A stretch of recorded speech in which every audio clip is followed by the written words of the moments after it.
So if they're asking for Sn, we got to figure out which one of these two formulas we want to do. A to the 8 is the last term, so we're going to call that An.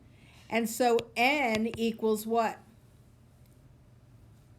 8. We are finding the sum of the first 8 terms of that series, which is 8, 16, 32, 64, 128, and so on, okay?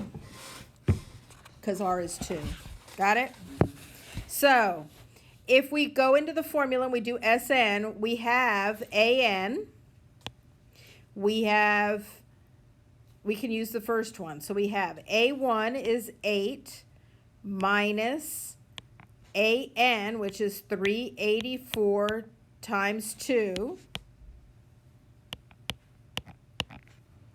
over 1 minus 2. So what I like to tell kids to do on these is key in the top part of that fraction, and then 1 minus 2 is -1, okay? And divide it by -1, so you're just going to change the sign. Or put parentheses around it like that and parentheses around it like that. Otherwise, you're going to get the wrong answer. So your answer should be positive 760. Yeah, 'cause it's negative.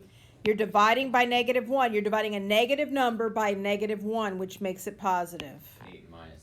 So we know A1 is 1/9. We know R is -3.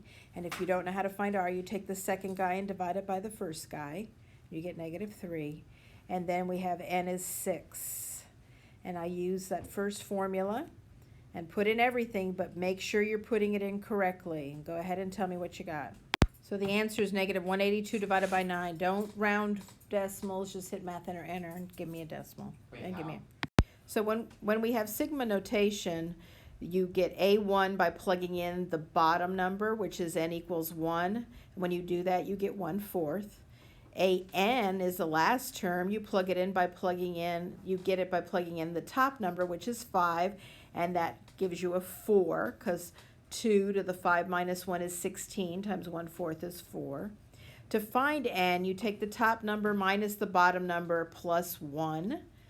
When that bottom number is 1, it's going to be the top number, but it's not always the top number, so be careful. And to get R is the guy that has the exponent hanging off of him, which in this case is a 2.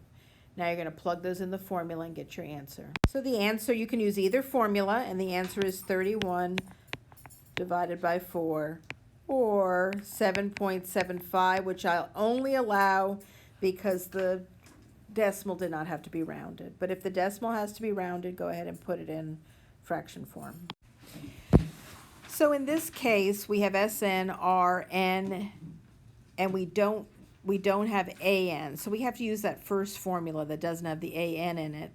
And we fill in all the blanks, and we get that A1 is 160. But they're asking us for A2. You can use the first formula, but since A2 is the second term, you just multiply A1 by R, and you get 80. Watch your fractions, make sure you're putting them in parentheses, and make sure you're being careful when you're solving these.